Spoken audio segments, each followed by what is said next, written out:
Alright, so it's been a while. The last Arc 5 review, or I guess video in general, was about 3, maybe 4 weeks ago. But no matter, I'm back. And over this break, I have been working on something, so a lot more ReZero content will be coming out on the channel soon. Before I get into the review, I want to talk about the stuff within Arc 5 that I particularly wasn't vibing with, and stuff I just don't like in general. Usually, I like everything that ReZero produces. The only thing that I was extremely adamant about in terms of my dislike was the Garfield's backstory during Arc 4, because as you all know, I did not like that whatsoever. So when the plot point came back up during Arc 5, I wasn't feeling it too much. However, I did enjoy it just a tad bit more because it was just expanding upon it. So I wasn't like overly joyful for it, but I did care a bit more. Nevertheless, I didn't like the way the plot point was supposed to close for Arc 5. Even though the overall plot point of Garfield's family is supposed to be a open-ended plot point that isn't supposed to be resolved until Arc 7, 8, whatever, whenever it gets resolved outside of Arc 5. But the way Arc 5 was concluded with the plot point still existing, to me, was bad. Let me explain why. And before I get into this, I want to preface that I might be wrong because it's been a while since I read the arc. I finished this arc probably about a few weeks ago, so some information might just be leaking out of my head and I can't remember everything. So feel free to tell me if I'm wrong in the comments. But the Garfield family ordeal, to me, did not have a satisfying conclusion to wrap everything up for Arc 5. All that happened was they mentioned the dragon, and we never heard from the mother of Garfield and her kids and Garfield himself really talk about it. Now, I could be wrong, but I'm not. Now, I could be wrong, but if I'm not, they just left the plot point completely just hanging at the end of Arc 5. And so I'm like, can you give me some closure? Garfield talks to his family, talks to his mother, his brother, his little brother and sister, something. And I can't remember if they did or not, but if I'm wrong or if I'm right and they did, that's no. First of all, the plot point I already don't like, and the fact that they did that, it makes me not like it even more. But it is what it is there. As for something else I didn't like within the arc, well, this is a personal preference thing, and it's really hard to explain and try to get you all to understand where I'm coming from. In Arc 5, you have a lot of moving players and a lot of moving parts, a large cast that we have to follow all their individual stories. With there being such a large cast, you are bound to have characters that you find disinteresting, and I hate when shows do this, but it's fine when they do it, if that sort of makes sense. They give you a large cast and expects for you to care about all the characters, which in most cases I never do. And I thought it was going to be different with ReZero, but it wasn't. And I'll talk more about this later on, but just parts of this arc when it came to the fights I did not like. Other than that, ReZero had another amazing arc, but enough with the intro. Let's get straight into the main review. Arc 5, chapters 41 through 81. Where we left off, Subaru and the gang are deciding over who's going to give the speech over the broadcast. This part sort of irritates me because they had a giant conversation and discussion just for Subaru to obviously do the speech. I just hate how they were beating around the bush to pick someone. However, I love the speech. I'm a big fan of when characters, or in this case Subaru, does self-reflection on themselves. I love when characters break down their entire character scheme and realize who they are, because by doing so, this is a way for being able to move and elevate their writing even more. After this speech, we pretty much get the matchup of who will be fighting who. During this meeting of deciding who will be fighting who, Reinhardt tells and displays his power. So for the longest time, I've heard that Reinhardt is strong and that he is one of the strongest in fiction, quote unquote. But when he said his power was to wish for divine protections, my mind just blew up. That is an unbelievably broken power. He can essentially wish for any and every power that can possibly exist. That to me is just wild. But to move on, we go to Best Girl, who's not actually Best Girl, but is Best Girl Emilia. Emilia is locked up in the church with Regulus and his wives. I want to have a discussion about Regulus, but I will wait a bit to have that because Regulus is just, oh man. One thing I want to touch upon when it comes to them taking the tower from Regulus. The first thing is what Emilia said to Regulus in response to him attempting to marry her. It was so wholesome, so sweet, so nice. It reminds me of the cave scene from Arc 4. It was Emilia showing her innocence, yet her growth and understanding when she told Regulus that she would not marry him because he is not the one she wishes to marry, and she doesn't really understand what love is yet, and that person who she wants to marry is Subaru. And as I said, even though she doesn't understand what love is, when she finds out, the only person she wants to confess her love to is Subaru.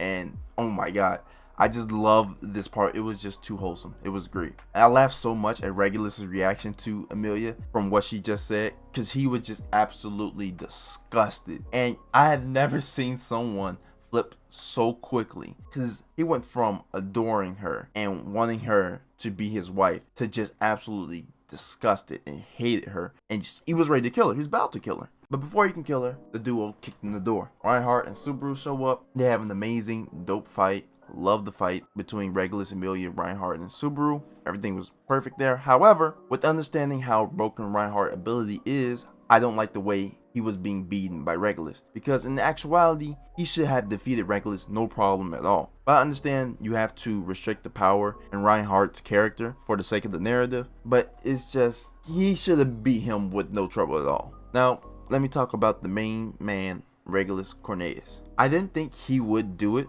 I didn't think anyone would do it. But somehow, through all the great characters of ReZero, Regulus made his way through into the top spot. He is officially now my second favorite character in all of ReZero. Regulus, as I like to describe him, is contradiction itself. If the idea of contradiction were to be personified, it would be him.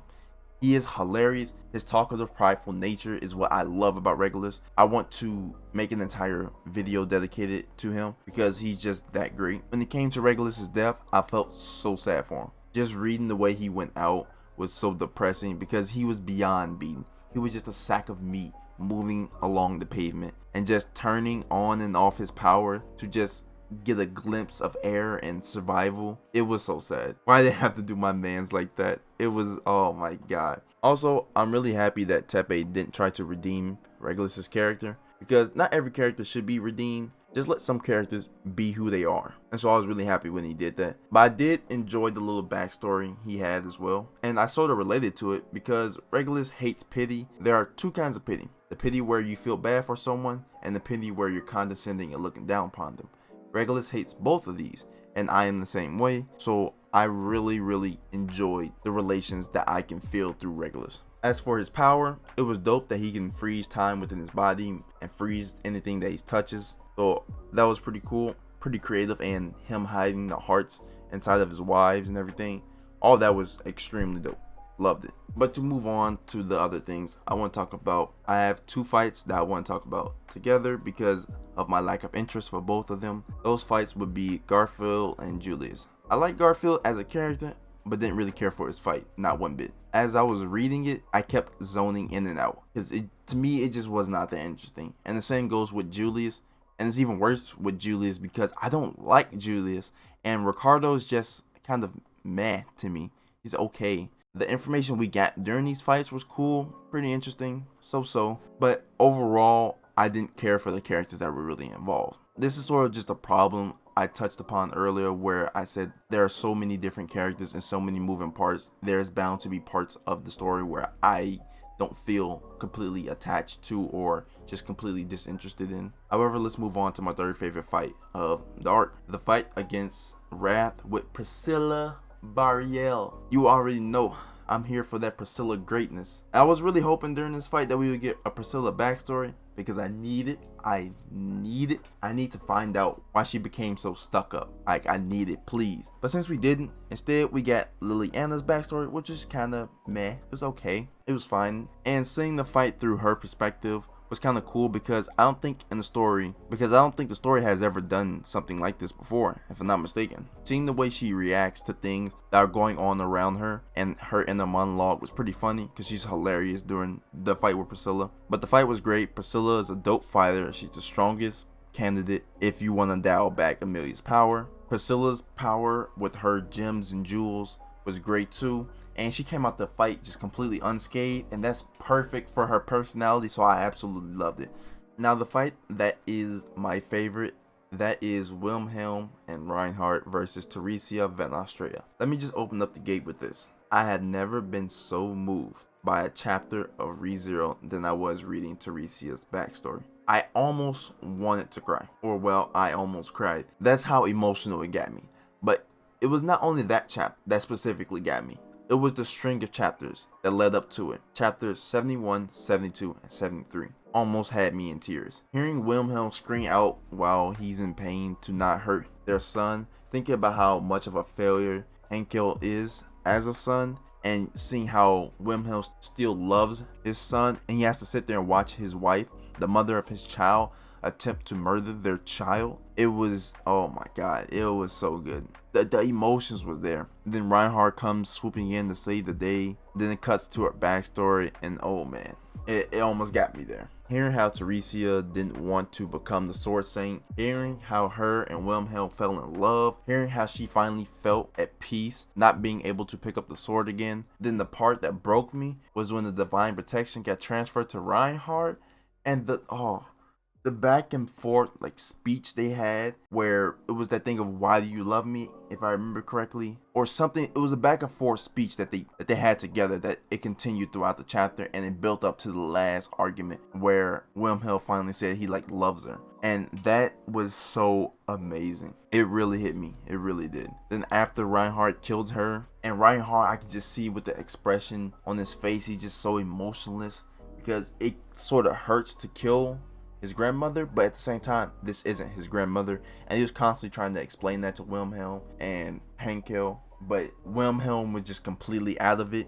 He was just emotionally broken and just a wreck. Meanwhile, Henkel is just cursing and swearing and saying how he's going to try and do everything in his power to ruin Reinhardt's reputation. Those 3 chapters are a masterpiece.